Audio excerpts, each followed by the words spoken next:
हाँ बच्चों, कैसे हो सब। तो मैं Yatendra Upadhyay, zoology faculty CLC Sikar. आज शुरू करेंगे अपन आपका टॉपिक इवोल्यूशन। अभी तक जो भी टॉपिक हो गए हैं, उम्मीद है आप लोगों ने अच्छा पढ़ा होगा, रिवाइज किया होगा, क्वेश्चन लगाए होंगे, है ना। अब जो ये चैप्टर है उद्विकास इवोल्यूशन, इसकी शुरुआत आज हम लोग करने जा रहे हैं। तो देखो, एक तो ये जो चैप्टर है पूरा थ्योरेटिकल चैप्टर है ना। तो इसमें जो भी चीजें हम लोग डिस्कस करें तो आप लोग नोट्स पढ़ने के बाद में जो है उसी दिन जो है NCERT की भी रीडिंग लगाएं, और रीडिंग लगाने के बाद में उससे संबंधित जो भी आपके पास क्वेश्चन है ना, उन क्वेश्चन को आप लोग अच्छे से जो है मॉड्यूल के अंदर सोल्व करें। ठीक है, तो करते हैं टॉपिक शुरू। उद्विकास इवोल्यूशन। उद्विकास जो है, अगर इसकी बात करें तो ये धरती पर जीवों में क्रमबद्ध तरीके से एक रूप का दूसरे रूप में परिवर्तन है ना। इसी को क्या बोलते हैं? उद्विकास बोलते हैं। लेकिन उद्विकास की बात करें इससे पहले भी कुछ चीजें हैं, जैसे ऐसा नहीं है कि एक जीव से क्रमबद्ध तरीके से दूसरा जीव जो है परिवर्तन के फलस्वरूप बना है। पहले जो है ब्रह्मांड की उत्पत्ति हुई, यूनिवर्स बना। उस यूनिवर्स की उत्पत्ति के बाद में उसमें हमारा सौरमंडल उत्पन्न हुआ। उस सौरमंडल में उस यूनिवर्स के अंदर जैसे पहले आकाश गंगा बनी। हमारी आकाश गंगा को मिल्की वे गैलेक्सी कहा गया है, और उस आकाश गंगा के अंदर हमारा सोलर सिस्टम उत्पन्न हुआ, और उस सोलर सिस्टम में जो है हमारा ग्रह पृथ्वी, उसकी उत्पत्ति हुई।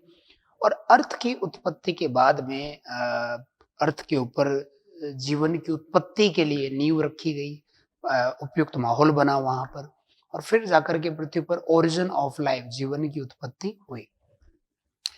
अब किसी भी ग्रह पर जीवन की उत्पत्ति के पश्चात जो है उसके अंदर उद्विकास होता है। वो चीज वो ऑर्गेनिज्म इवॉल्व होता है। जैसा हमारी अर्थ की बात कर ले कि हमारे ग्रह पर जब ओरिजिन ऑफ लाइफ हुआ, उसके बाद में वो जो जीव या वो जो कोशिका थी उसमें क्रमिक परिवर्तन हुए, एक रूप से दूसरे रूप में वो बदली, और उसी को उद्विकास हम लोग कहते हैं।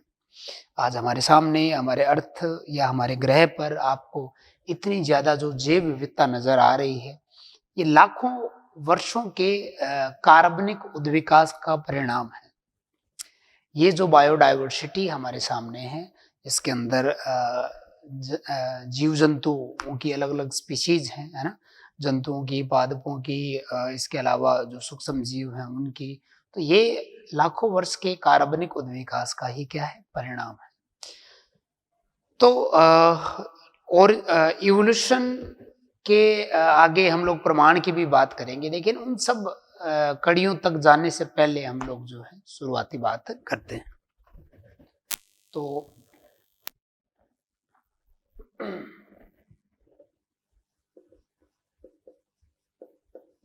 इवोल्यूशन की पहले अगर हम लोग बात करें तो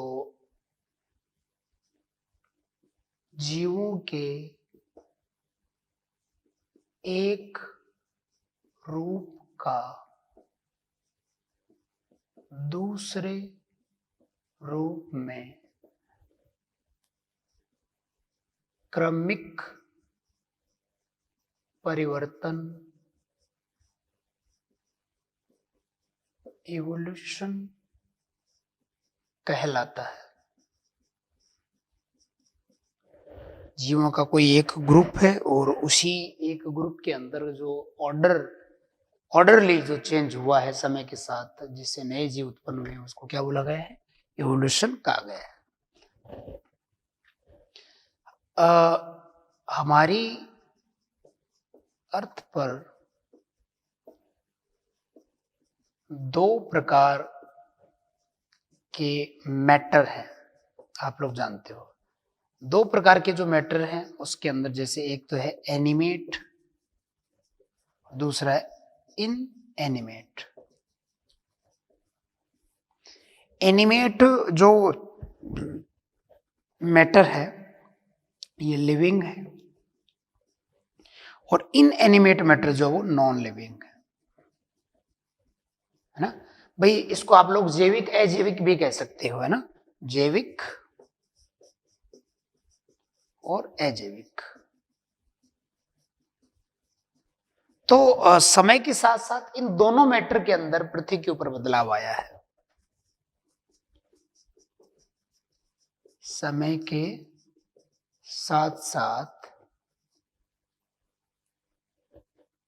इन दोनों मैटर में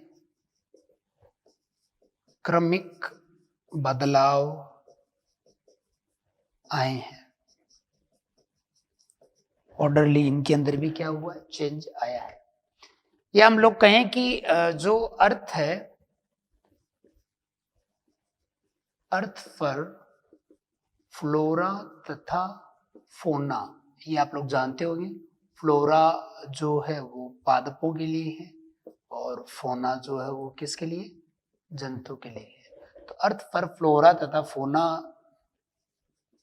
समय के साथ साथ बदलते रहे हैं। जैसे मैं कहूं कि time T1, time T2, time T3, time T4, T5, T6, T7, T8 है ना, ये मान लो पास्ट है ना, ये भूतकाल है मान लो, और ये T8 मान लो क्या है, वर्तमान है, आज का समय है।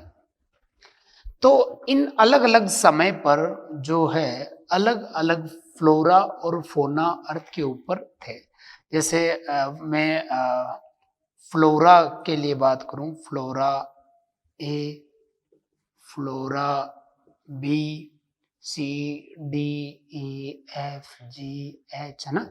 इसी तरीके से हम लोग जंतुओं के लिए भी बात करें, फोना, फोना ए, बी, सी, डी, ई, एफ, जी, एच, है ना। तो आप लोग देखें कि समय के साथ साथ इन के अंदर एक क्रमिक परिवर्तन आया है। इनके अंदर एक रूप से दूसरे रूप के अंदर क्रमिक क्या आए हैं, परिवर्तन आए हैं, और इन्हीं क्रमिक परिवर्तनों को ही जो है इवोल्यूशन कहा गया है, उद्विकास कहा गया है। समझ रहे हो? तो ये जो चीजें हैं एनसीईआरटी ने इनिशियली अपने पहले पन्ने पर आप लोगों को एक्सप्लेन की है। आप लोग पॉज करके इसको नोट करें।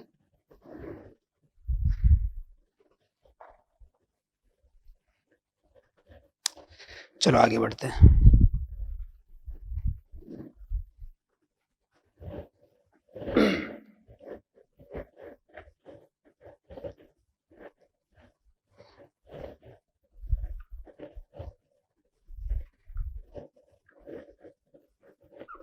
अब जो अर्थ है उसमें जीवों का जो उद्विकास है, उससे पहले जरूरत होती है कि अर्थ पे जीवन की उत्पत्ति की बात की जाए। और अर्थ पे जीवन की उत्पत्ति या लाइफ के ओरिजिन की अगर बात करें तो उससे पहले जरूरी है कि अर्थ के ओरिजिन की बात की जाए। और इसी तरीके से अर्थ के ओरिजिन की बात कर रहे हो तो आप लोगों को इससे पहले हमारा सोलर सिस्टम, हमारी गैलेक्सी और फिर हमारे ब्रह्मांड की उत्पत्ति की बात करनी होगी, है ना। तो जैसे कुछ डेटा हैं जो आपको याद रखने हैं।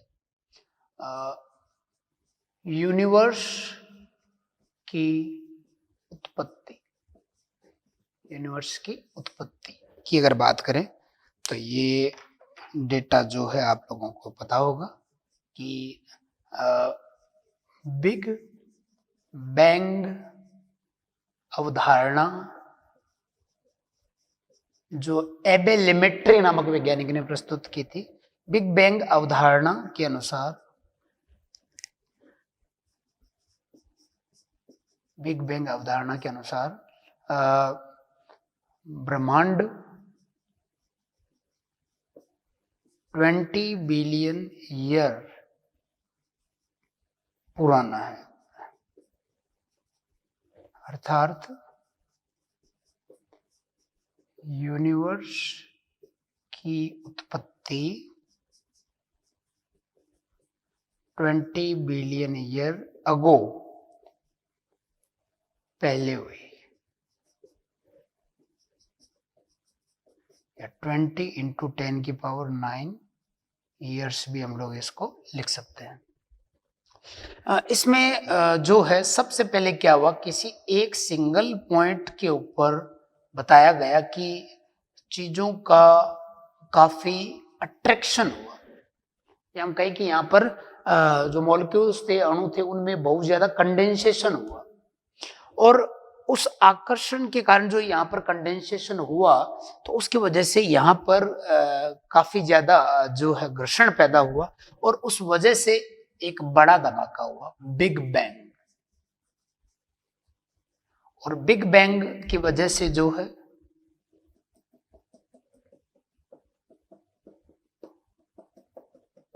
मान लो ये क्या है, यूनिवर्स। सबसे पहले बिग बैंग हुआ, बड़ा धमाका, फिर यूनिवर्स वॉल्यूम में बढ़ा। क्लियर ना? यूनिवर्स जो है वो एक्सपेंड हुआ, उसका वॉल्यूम जो था वो इंक्रीज हुआ, और यूनिवर्स के, ब्रह्मांड के वॉल्यूम के बढ़ने की वजह से बाद में बताया गया कि इसका जो टेम्परेचर है वो नीचे आ गया, टेम्परेचर गिर गया। तो ए बी, और इसको हम लोगों ने सी पे। और उसके बाद में यहाँ पर जब ये धमाका हुआ, तो इस दौरान किसी भी एटम को बनाने के लिए और जो जो भी घटक चाहिए वो भी उस दौरान बन गए थे, और उन घटकों के जैसे न्यूट्रॉन है, प्रोटॉन है ना, उनके आपस में जुड़ने की वजह से एटम्स का निर्माण हुआ। तो यहाँ पर हम कहेंगे कि हाइड्रोजन व हीलियम का निर्माण हुआ, हाइड्रोजन और हीलियम जो है वो बने। और ये जो हाइड्रोजन और हीलियम है, ये आप लोगों ने रखे स्टेप नंबर डी पर। और ये जो हाइड्रोजन और हीलियम है, ये बाद में क्लाउड्स में चेंज हो गए। तो हाइड्रोजन व हीलियम का बादल या क्लाउड्स में बदलना, और इनके मध्य में गुरुत्वाकर्षण बल भी लगा था, और इन्हीं क्लाउड से बाद में गैलेक्सी का निर्माण हुआ।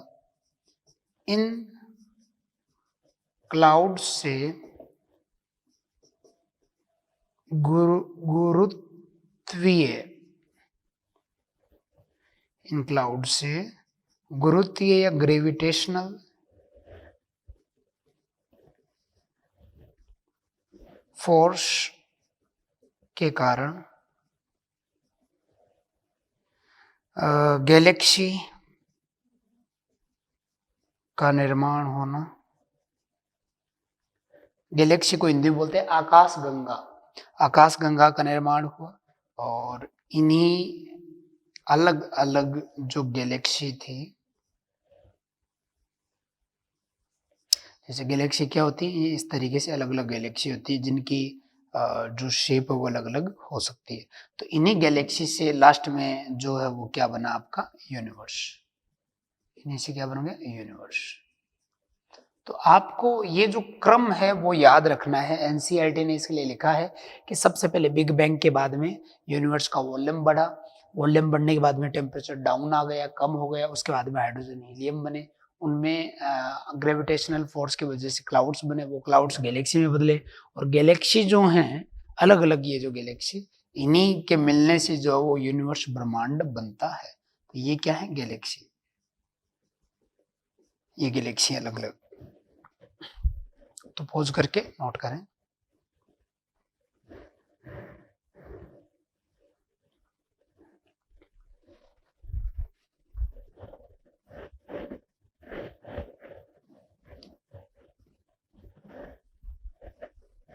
नोट्स को पढ़ने के बाद एक बार एनसीईआरटी की रीडिंग जरूर लगाना, ठीक है ना।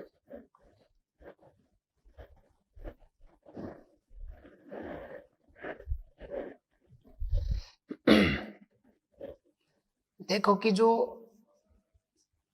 गैलेक्सी है, इसमें काफी सारी चट्टानें होती हैं, रॉक्स, चट्टानें।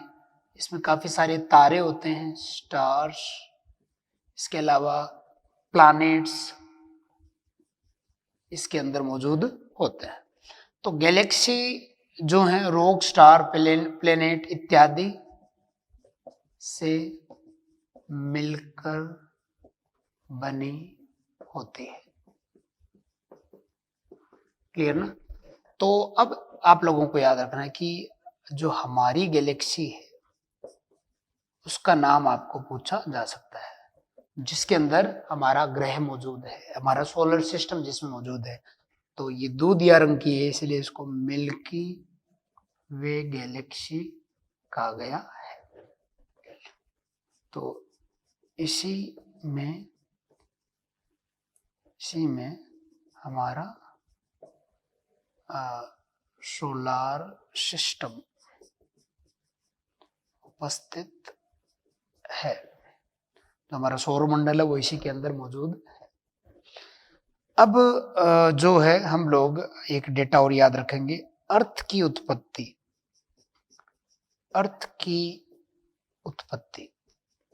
अर्थ का ओरिजिन। तो अर्थ की जो उत्पत्ति है वो कब हुई, अगर इसकी हम लोग बात करें तो अर्थ का जो ओरिजिन या उत्पत्ति है वो 4.5 बिलियन ईयर पहले हुई।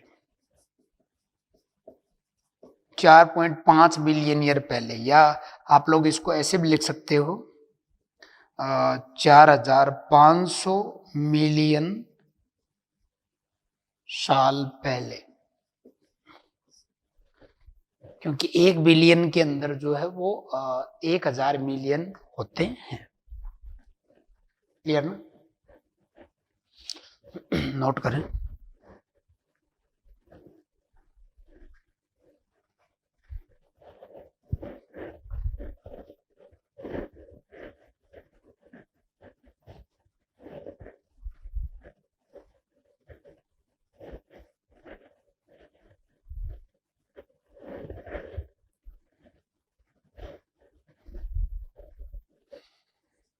नोट में कुछ चीजें लिखनी है कि हमारा यूनिवर्स लगातार आयतन या वॉल्यूम में बढ़ रहा है। जैसे कोई बैलून है, कोई गुब्बारा है जिसमें हवा भरते हैं तो वो एक्सपेंड होता जाता है, मोटा होता जाता है, उसी तरीके से हमारा यूनिवर्स भी लगातार जो है वो बढ़ता जा रहा है आयतन में। जैसे पहले मान लो इसमें कुछ गैलेक्सी हैं, जैसे galaxy X, galaxy Y, galaxy Z, galaxy A, galaxy P, है ना, पास पास में। लेकिन समय के साथ साथ जो है ये यूनिवर्स इस तरीके से वॉल्यूम में, आयतन में बढ़ रहा है। तो यूनिवर्स का वॉल्यूम में जो बढ़ना है समय के साथ, उसकी वजह से क्या होता है कि ये जो गैलेक्सी है उनके बीच में दूरी बढ़ रही है। ये जो गैलेक्सी है अलग अलग, इन गैलेक्सी में के बीच में भी जो डिस्टेंस है वो बढ़ती जा रही है ना। तो जैसे यहाँ पर ये 500 जो गैलेक्सी हैं वो दूर दूर हो गई, तो विभिन्न गैलेक्सी के मध्य दूरी बढ़ रही है। जैसे जैसे यूनिवर्स एक्सपेंड हो रहा है, वॉल्यूम में, आयतन में बढ़ रहा है, गैलेक्सी के मध्य में जो डिस्टेंस है वो बढ़ती जा रही है। नोट कर ले। अब इन यूनिवर्स में ये जो गैलेक्सी है इनके बीच की जो दूरी है, गैलेक्सी के मध्य की दूरी लाइट ईयर में मापी जाती है। लाइट ईयर में मापी जाती है। लाइट ईयर को ही प्रकाश वर्ष बोलते हैं। लाइट ईयर मतलब प्रकाश वर्ष। तो किसी निर्वात में लाइट के द्वारा जो दूरी तय की जाती है एक साल में, उसको लाइट ईयर के रूप में मेजर किया गया है। तो जैसे मीटर, किलोमीटर ये डिस्टेंस होती है, तो ब्रह्मांड में जो अलग अलग ग्रह हैं, अलग अलग जो गैलेक्सी हैं, उनके बीच में दूरी बहुत ज्यादा है, और उसको जो है वो लाइट ईयर, प्रकाश वर्ष में मापा गया है। ठीक है ना? नोट करें पॉज करके।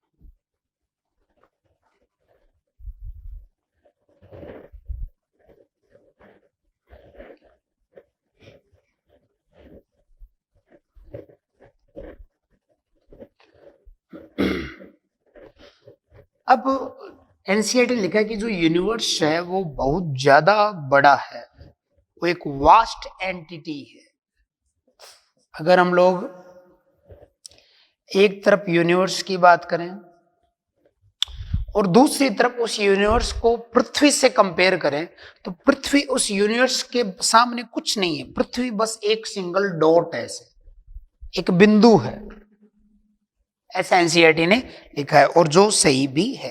तो अगर हम लोग यूनिवर्स के साइज को अर्थ के साइज से कंपेयर करें, तो वो जो अर्थ है वो यूनिवर्स के सामने एक बिंदु के रूप में नजर आती है, एक डॉट के रूप में नजर आती है। मतलब ये जो मतलब इनका जो साइज है वो कंपेयर करने लायक भी नहीं है ना। तो जैसे ये यूनिवर्स है और ये पॉइंट के रूप में अर्थ।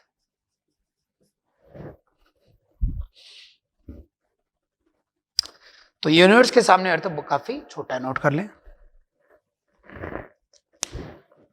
अब आप लोग देखो कि आज हम जब आसमान में देखते हैं तो जो भी हमारे सामने आसमान में स्टार वगैरह हैं या दूसरे जो उपग्रह वगैरह हैं, उनसे टकरा करके लाइट हम तक आती है और वो हमें नजर आते हैं टिमटिमाते हुए। मान लो अगर चंद्रमा है तो वो टिमटिमाता नहीं है, क्योंकि वो काफी पास में है और उससे जो लाइट है वो काफी तेजी से हम तक पहुंचती है। तो चंद्रमा जो है उससे जो लाइट टकरा के आ रही है वो हमें आज वर्तमान में चंद्रमा की वास्तविक जो संरचना है उसके बारे में जानकारी देती है। लेकिन जो तारे हैं जो टिमटिमा रहे हैं उनसे जो लाइट हम तक पहुंच रही है वो एग्जैक्ट उन तारों की वर्तमान में क्या पोजीशन है या वर्तमान में उनकी संरचना कैसी है उसकी जानकारी नहीं देती है, क्योंकि वो तारे हमसे काफी दूर हैं और उनसे जो लाइट टकरा करके वहां से शुरू हुई है चलना, वो काफी साल पहले हुई थी और अब हम तक पहुंची है, क्योंकि डिस्टेंस काफी ज्यादा है। तो हम कह सकते हैं कि हम जब आसमान में देखते हैं तो हमें तारे टिमटिमाते हुए नजर आते हैं, तो हम लोग कहते हैं कि हम लोग हमारे पास्ट में देख रहे हैं। ये सही भी है। तो कोई भी चीज जो पास में है उनसे जो रोशनी टकरा के आती है वो जल्दी आती है, और जो दूर है उनसे रोशनी को टकरा के आने में टाइम भी लगता है। और वहां से यहाँ तक, तारों से हम तक जो हवा का जो प्रेशर है, उसकी जो सघनता है वो भी अलग अलग है। इसलिए वो रोशनी कम ज्यादा हम तक जब पहुंचती तो कम ज्यादा होती भी आती है, इसलिए तारे टिमटिमाते हुए नजर आते हैं। तो ऐसा कुछ एनसीईआरटी ने शुरुआत के अंदर आपके लिए लिखा है, जो आपको ध्यान से पढ़ते हुए देखना है कि कहीं क्वेश्चन के अंदर तो वो लैंग्वेज यूज नहीं हुई। ठीक है, चले आगे। तो हम लोगों ने बात कर ली ब्रह्मांड की उत्पत्ति की, ब्रह्मांड में हमारे पृथ्वी की उत्पत्ति की, वो कब हुई, है ना। अब हम बात आगे करेंगे पृथ्वी पर जीवन की उत्पत्ति के लिए, अर्थ पर जीवन की उत्पत्ति।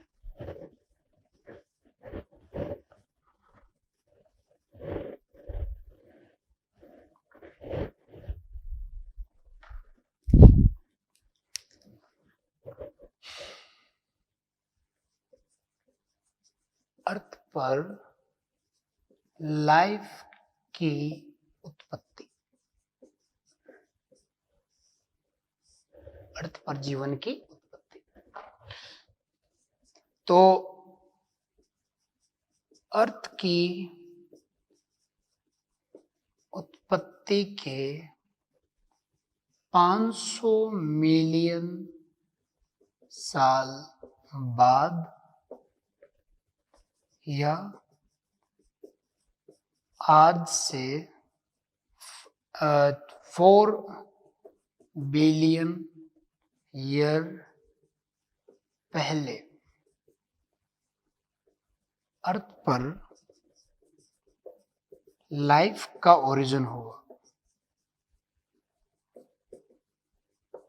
है ना।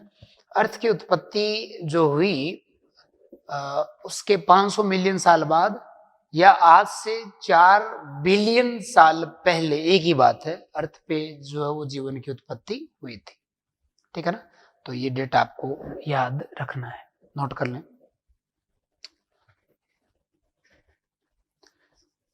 किसी भी ग्रह पर लाइफ के ओरिजिन के लिए जल का पाया जाना परम आवश्यक है।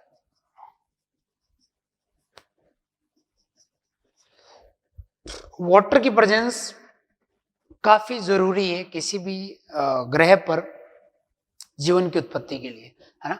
तो आज अगर पूछे, आज कोई कहे कि चंद्रमा पर जीवन की उत्पत्ति संभव क्यों नहीं है, क्योंकि चंद्रमा जो है उस पर वाटर जल नहीं, हालांकि अभी खोज जारी है और कुछ सबूत मिले हैं, लेकिन फिर भी नॉर्मली हम कहते हैं कि वहां पर लाइफ का ओरिजिन उस पे या अन्य जो हालांकि ये तो उपग्रह है, अन्य जो ग्रह हैं उन पर आज जीवन क्यों नहीं है, क्योंकि वहां पर जल नहीं है। तो जल परम आवश्यक माना गया है। हमारी अर्थ पे भी, हमारी पृथ्वी पर भी जो जीवन की उत्पत्ति हुई वो पानी के अंदर ही हुई। हमारी अर्थ पे भी जो जीवन की उत्पत्ति हुई वो पानी के अंदर ही हुई। आज अगर आपसे पूछे कि आपके शरीर में नमक है, आपके शरीर में नमक है, सोडियम है, जो आपके सेल के अंदर भी है साइटोप्लाज्म में, और सेल के बाहर जो ईसीएफ है अतिरिक्त कोशिकीय द्रव उसमें भी है। ये किस बात का संकेत है? ये इस बात का संकेत है कि जो शुरुआती कोशिकाएं उत्पन्न हुई थी, ओरिजिन हुआ था, वो समुद्र में हुई थी और समुद्र में भी सॉल्ट था, है ना। तो वो जो है आपस में ये चीजें क्या है, रिलेटेड है। नोट करें इसको।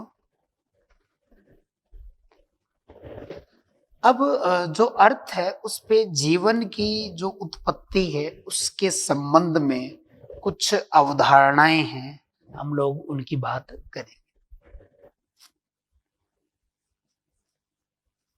Theory of origin of life,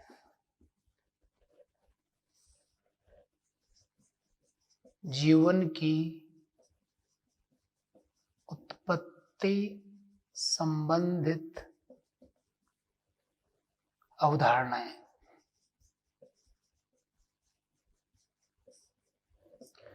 अर्थ पे लाइफ का ओरिजिन हुआ तो इसके लिए अलग अलग वैज्ञानिकों के अलग अलग मत थे, उन्होंने इसके लिए अलग अलग जो थी अवधारणाएं प्रस्तुत की थी। तो यहां पर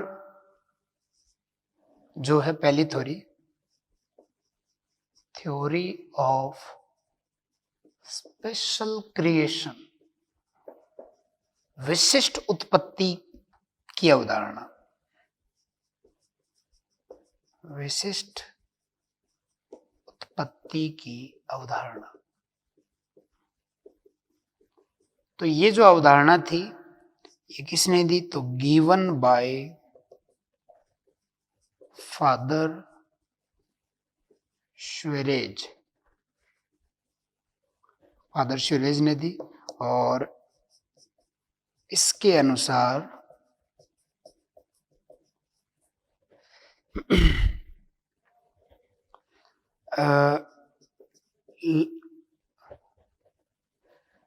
लाइफ का ओरिजिन व अन्य प्रक्रियाएं 6 दिन में पूरी हुई, है ना भाई। जो पृथ्वी बनी उस पे अलग अलग जो उसके भाग थे वो बने, जीवन आया, वो सब प्रक्रिया इसके अनुसार 6 दिन में पूरी हो गई थी। और जैसे जीव पहले उत्पन्न हुए थे वैसे ही आज भी हैं। शुरुआत में जो जीव जैसे उत्पन्न हुए थे वही आज भी, मतलब अर्थात तो उनमें कोई बदलाव नहीं आया, कहने का मतलब ये था। अर्थात उनमें कोई बदलाव नहीं आया।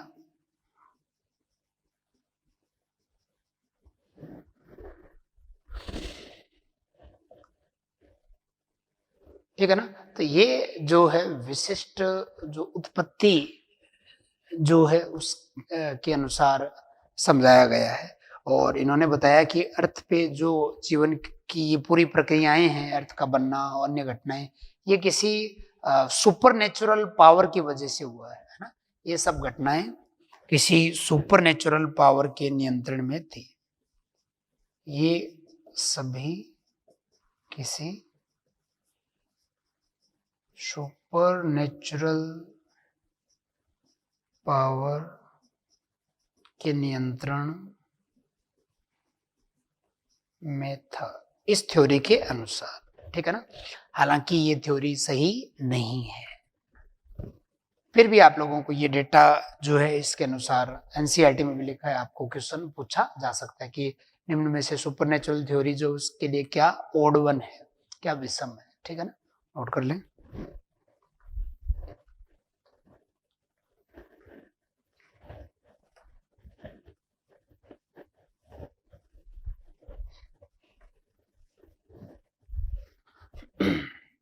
फिर दूसरी थ्योरी है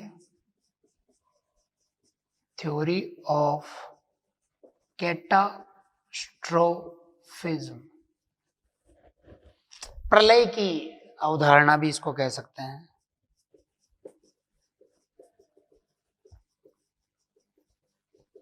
है ना। इसके अनुसार कुछ समय के अंतराल के बाद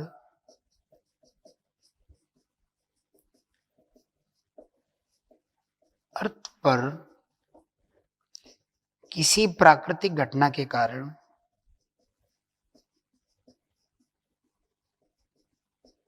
वो सुनामी हो सकता है, वो भूकंप हो सकता है, वो किसी उल्का पिंड का पृथ्वी से आके टकराना हो सकता है ना। तो किसी प्राकृतिक घटना के कारण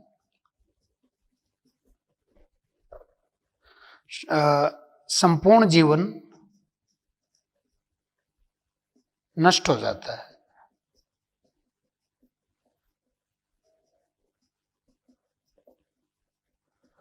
और फिर पुनः जीव इनऑर्गेनिक पदार्थ से बनते हैं,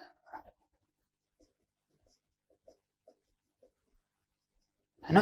क्यूवियर ने इसको दिया था, क्यूवियर द्वारा इसको प्रस्तुत किया गया था, नोट करें।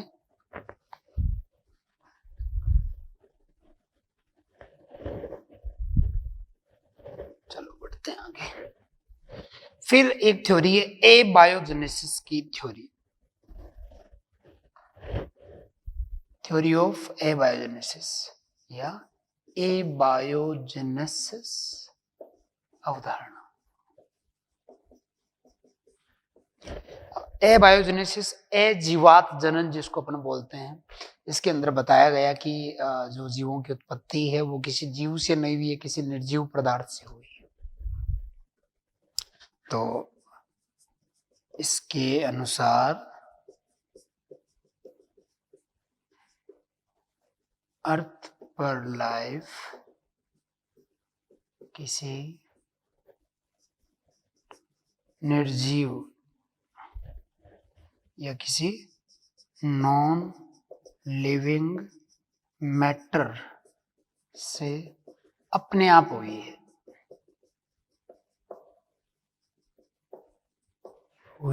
है। जैसे सड़ते हुए कीचड़ व घास में अपने आप फ्रॉग व मक्खियों का पैदा होना, है ना। मतलब ये इन्होंने बताया, जिसने भी इस थ्योरी को प्रस्तुत किया, कि जो सड़ता हुआ कीचड़ था, मड था, घास थी, उनमें अपने आप मक्खियां और मेंढक जो थे उत्पन्न हो गए। लेकिन क्या ये सही है? क्या मक्खियां बिना अपने लार्वा के पैदा हो सकती है, बिना निषेचित अंडों के? नहीं। क्या मेंढक बिना निषेचित एग के या बिना अपने लार्वल अवस्था के पैदा हो सकते हैं? नहीं। इनको पैदा होने के लिए पहले से कोई जीव उपस्थित होता है ना, क्योंकि जीवन की जो उत्पत्ति है वो पहले, या जीव का जो निर्माण है पहले से उपस्थित जीव से ही होता है, जो वास्तव में वास्तविकता भी है ना। इसलिए ये थ्योरी भी जो थी वो क्या थी, गलत थी, जिसको गलत साबित किया गया था बायोजेनेसिस की थ्योरी के अनुसार। उसकी बात अभी करेंगे हम लोग, ये नोट करें पॉज करके।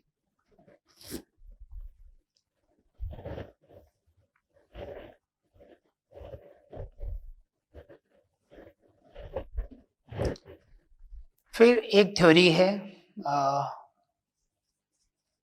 पेंसपर्मिया अवधारणा।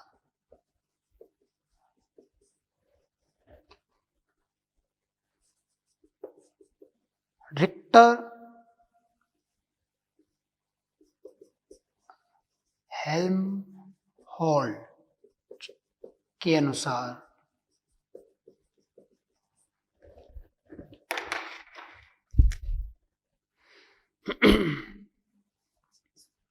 पूरे यूनिवर्स में कई प्लैनेट्स पर जीवन है। केवल हमारा ही ग्रह नहीं, अन्य ग्रह पर भी जो है वो जीवन की उत्पत्ति है। लाइफ एक प्लैनेट से दूसरे प्लैनेट पर स्पोर, सीड या स्पर्म के रूप में गति करती है ना। पेंसपर्मिया अवधारणा है कि इसको कॉस्मोजोइक थ्योरी भी बोलते हैं, कॉस्मोजोइक थ्योरी है ना। तो एक तरीके से कह सकते हैं कि इस थ्योरी के अनुसार ये समझाया गया कि अर्थ पर जो जीवन है वो बाहर से आया है, अर्थ पर जीवन बाहर से आया है, अर्थात अर्थ पर लाइफ किसी अन्य ग्रह से आई है।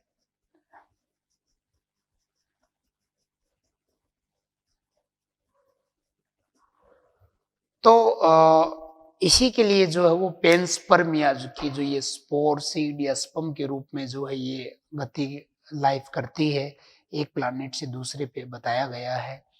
आज भी कई वैज्ञानिक जो है इसके फेवर में भी हैं, इसको सही भी मानते हैं।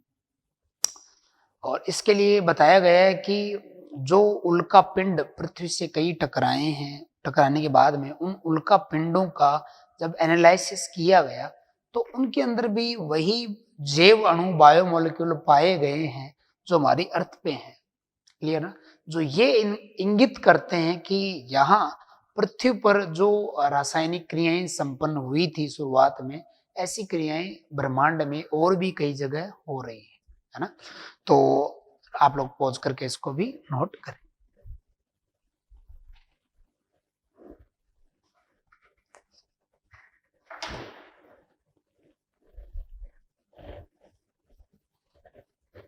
इसके बाद में बात करते हैं आगे बायोजेनेसिस थ्योरी।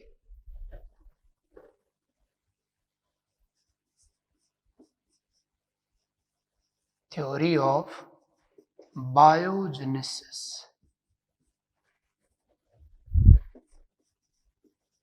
जीवात जनन अवधारणा। जीवात जनन अवधारणा, इसके अनुसार जीवन पहले से उपस्थित जीवों से ही उत्पन्न होता है।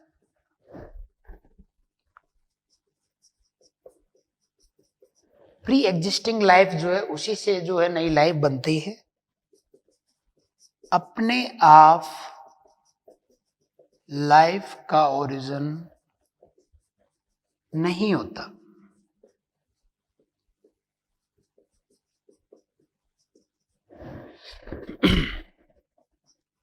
इसे रेड्डी, स्पेलेंजानी व लुईस पाश्चर ने अपने प्रयोगों से साबित किया।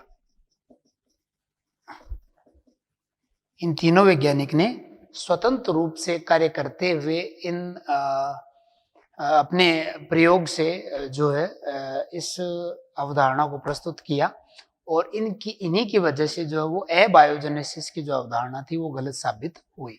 तो कह सकते हैं एबायोजेनेसिस की जो थ्योरी थी उसको इन्होंने क्या कर दिया था, रिजेक्ट कर दिया था। तो इन्होंने एबायोजेनेसिस अवधारणा का रिजेक्शन किया। नोट करें।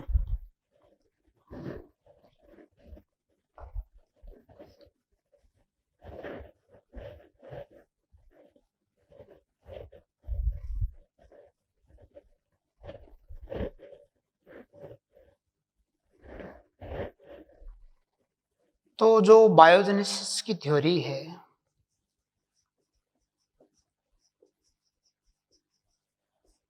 तो इसमें सबसे पहले हम लोग जो हैं रेड्डी के रेस्पेक्ट में बात करते हैं। रेड्डी के अनुसार तो उन्होंने क्या किया, 2 बीकर लिए और इन दोनों बीकर के अंदर उन्होंने क्या किया, मीट लिया, मांस लिया, मीट, जिसमें एक बीकर को उन्होंने ऊपर से ढक दिया, क्लोज्ड, और ये ओपन। तो जो ओपन था उसमें देखा गया कि ओपन बीकर में रखा मीट दूषित हो गया,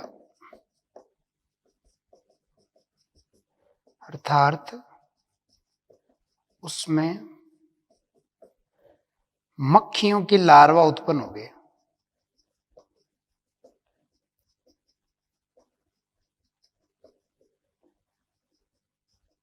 लेकिन जो क्लोज था इसमें लार्वा विकसित नहीं हुए, या इसमें लार्वा उत्पन्न नहीं हुए, इसमें लार्वा उत्पन्न नहीं हुए। ऐसा क्यों? क्योंकि ये क्लोज था और ये जार क्लोज था, तो मक्खियां इसमें प्रवेश नहीं कर पाई, तो प्रवेश नहीं कर पाई तो उस पर उन्होंने अपने अंडे नहीं दिए। और ये ओपन था तो मक्खियों के प्रवेश के बाद में मक्खियों ने इसके अंदर अंडे दिए और उन्हीं अंडों से जो था उनके लार्वा का निर्माण हुआ। तो कह सकते हैं कि जीवन की उत्पत्ति तभी होगी जब पहले से कोई जीव उपस्थित हो। तो पहले से जो मक्खियां हवा में थी वो प्रवेश करके उन्होंने अंडे दिए मीट पर, और उन्हीं अंडों से नई मक्खियां उत्पन्न हुई। अगर अपने आप वो मक्खियां या उन मक्खियों के लार्वा उत्पन्न होते तो फिर इस बीकर में भी तो होते ना जो ऊपर से क्लोज था, लेकिन नहीं हुए, जो ये साबित करते हैं कि वास्तव में जीवन जो है वो पहले से उत्पन्न जीवों से ही उत्पन्न होते हैं, अपने आप उत्पन्न नहीं होते। ठीक है, फिर जैसे रेड्डी के अनुसार था, फिर अगला है स्पेलेंजानी के अनुसार। इन्होंने क्या समझाया, इन्होंने भी 2 बीकर लिए या 2 जार लिए कह सकते हैं, जैसे बीकर ए और बीकर बी। ये ओपन था, या इसको क्लोज कर लेते, ये क्लोज था और ये ओपन, और इन्होंने इसके अंदर क्या लिया, मीट लिया, और इसको ऊपर से क्या कर दिया, क्लोज, कोई लिड या ढक्कन से इसको बंद कर दिया, और ये ऊपर से क्लोज ओपन था। तो देखा कि कुछ टाइम बाद में इसमें बैक्टीरिया की ग्रोथ हो गई, बैक्टीरिया की ग्रोथ होना, और इसमें जो मीट था वो बिल्कुल फ्रेश, मतलब सड़ा नहीं, गंदा नहीं हुआ, उसमें बैक्टीरिया की ग्रोथ नहीं हुई, नो बैक्टीरियल ग्रोथ। इसमें बैक्टीरिया की ग्रोथ नहीं हुई। क्या इंडिकेट करता है कि हवा में मौजूद जो बैक्टीरिया थे वो बीकर बी में एंट्री कर गए, क्योंकि वो ऊपर से खुला था, और उन्हीं बैक्टीरिया ने प्रजनन की प्रक्रिया से वहां पर नए बैक्टीरिया उत्पन्न किए। और अगर अपने आप बैक्टीरिया उत्पन्न होते तो फिर बीकर ए में भी होते, क्यों, लेकिन ऐसा नहीं हुआ, क्योंकि बीकर ए जो था उस पर ढक्कन लगा हुआ था, जिससे हवा के जीवाणु उसमें प्रवेश नहीं कर पाए। समझ रहे हो? तो ये रेड्डी और स्पेलिंजानी के अनुसार जो था समझाया गया। नोट करें पहुंच करके। अब लुईस पास्चर ने भी इसके लिए हंस की गर्दन वाले फ्लास्क को काम में लेते हुए एक एक्सपेरिमेंट किया था, स्वान नेक एक्सपेरिमेंट जिसको बोलते हैं।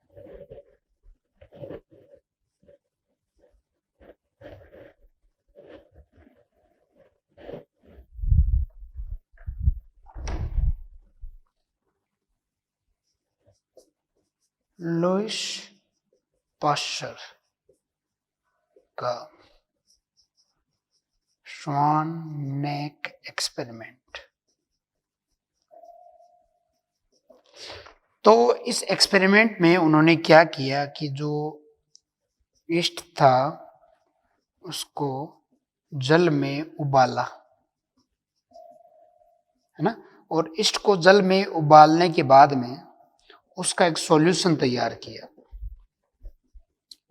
Killed east विलियन। क्लियर ना? अब इस विलियन को इन्होंने दो बीकर या दो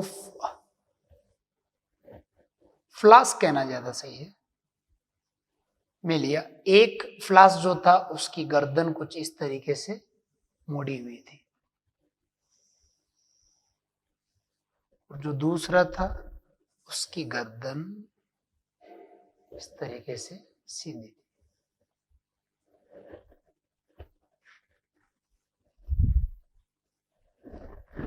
और इन्होंने क्या किया, ये जो किल्ड ईस्ट विलियन है इसमें भी लिया और इसमें भी लिया। अब आप लोग बताओ कौन सा सड़ जाएगा? इसकी जो गर्दन थी वो मुड़ी हुई है ना, स्वान नेक, और इसमें सीधी ट्यूब है।